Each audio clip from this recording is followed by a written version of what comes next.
Друзья, добрый день! У меня появились грибы, и я хочу познакомить вас с тем, как я готовлю вкусную закуску из грибов. У меня сегодня грибы ассорти, и шампиньоны, и королевские вешенки. Шампиньоны у меня очень мелкие, а вешенки очень большие. Вешенки я нарежу, а шампиньоны я буду готовить в таком виде. Грибы перед приготовлением я промыла и просушила бумажным полотенцем. У меня грибов 370 граммов. 120 граммов панировочных сухарей. Я их готовила сама из белого хлеба для тостов. Также нам понадобится 100 граммов сливочного масла. Его ставим на плиту и растапливаем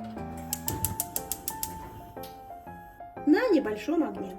Также для нашей закуски понадобится 4 крупных зубка чеснока, я их натерла, черный молотый перец, соль и 1 куриное яйцо. Шампиньоны мелкие, и резать я их не буду. Нам сейчас надо нарезать вешенки крупными кусочками. Выкладываем в миску.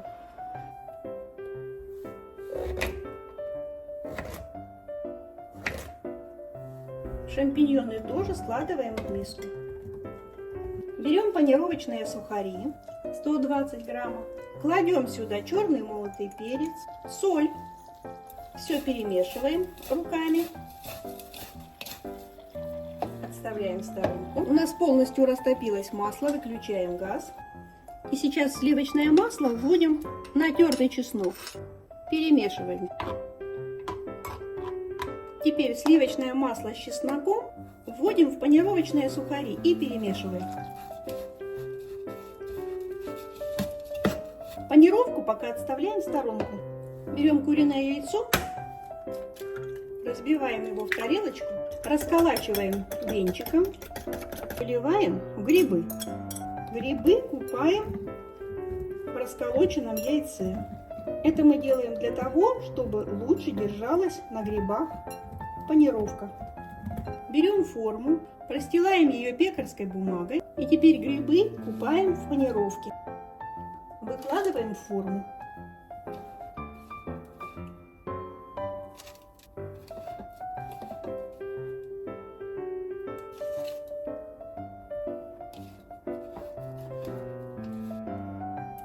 Друзья, если не очень хорошо держится панировка, используйте 2 яйца куриных вместо 1. Шампиньоны я укладываю в форму шляпкой вниз. Если у вас будут крупные шампиньоны, это еще лучше. Ножку срежьте и шляпкой вниз выкладывайте в форму и наполняйте их чесночной панировкой. Остаток панировки высыпаем поверх грибов. Друзья, разогреваем духовку до 200 градусов и запекаем грибочки до ярко-румяного цвета панировки. Форму отправляем в духовку. Итак, друзья, я подержала грибы в духовке 35 минут. Панировка приобрела золотистый цвет, грибы готовы. Выложила на блюдо, украсив их помидорами и сельдереем. Запах чесночка и хрустящая панировка плюс сочные грибы внутри – это очень вкусно. К тому же готовить их просто. Спасибо, друзья, за просмотр. Подписывайтесь на канал и увидимся в будущих видео.